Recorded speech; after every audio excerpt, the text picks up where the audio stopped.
Всем привет, с вами Романчес. Совсем скоро состоится битва за звание чемпиона мира по шахматам, и сегодня мы разберем одну из последних партий Магнуса Карлсена и Яна Непомнящего на турнире Norway Chess. Магнус играл за белых и начинает дебютом Ретти. Ян отвечает конь f6, и после начальных ходов у нас получается староиндийская атака, а именно югославский вариант. Здесь Магнус подрывает c4, но тогда c6, и после b3 конь e4. Атакована ладья, тогда отвечаем d4, после 2-0 слон b2, и здесь Ян играет a5. Отличный ход, хотим задвинуть a4 и подорвать белым пешечную цепь, но тогда Магнус отвечает конь c3, это тоже сильное решение.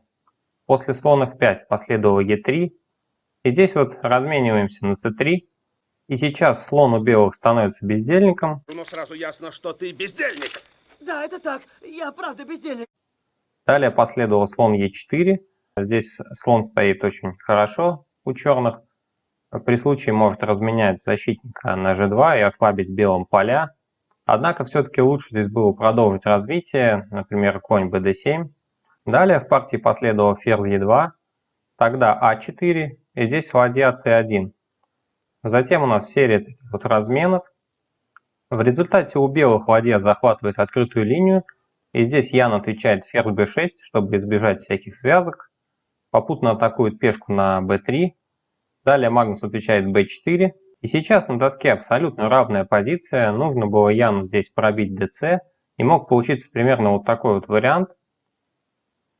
В результате также эта позиция с обоюдными шансами.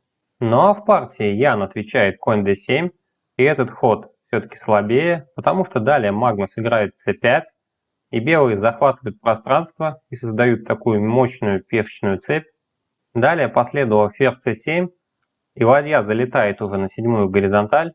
После ферзь b8 у нас ферзь a2, и сейчас белый ферзь должен защищать ладью на a7, поэтому у Яна была возможность сыграть слон d3 в этой позиции, сейчас уже грозит слон a6 с выигрышем ладьи.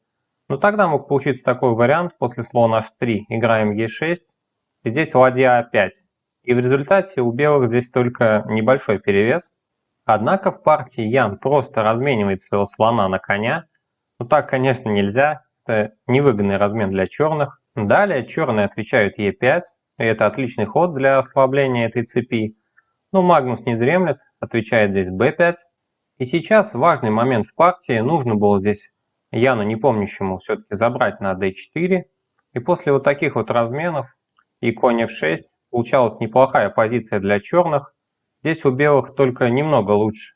Однако в партии Ян отвечает e4 и выясняет, что это просто дикий зевок, потому что после слон e2 уже грозит взятие пешки на c6, и нельзя сыграть bc, потому что зависает конь на d7. Плюс еще при возможном подключении у нас слона на a5.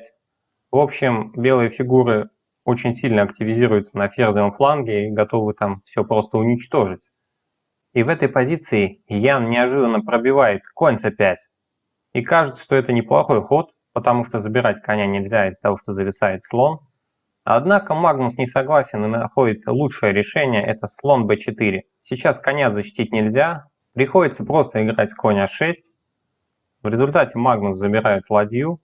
И после всех этих разменов получает, что материала поровну, но у белых очень опасная пешка на b5. Понятно, что сейчас черным нельзя разменивать ферзя на a6, потому что потом эту пешку не удержишь. Тогда Ян отвечает ферзь b8. Ну, Магнус прихватывает и еще одну пешку. А после ферзь d6 Магнус согласен на размен. Связано это с тем, что черные пешки очень слабые на d5 и e4, а король очень далеко, чтобы их защитить. После разменов сопротивление еще продолжалось, но в результате просто слон уничтожает пешки, и черные здесь просто ничего не могут сделать. Просто вот так вот промотаю.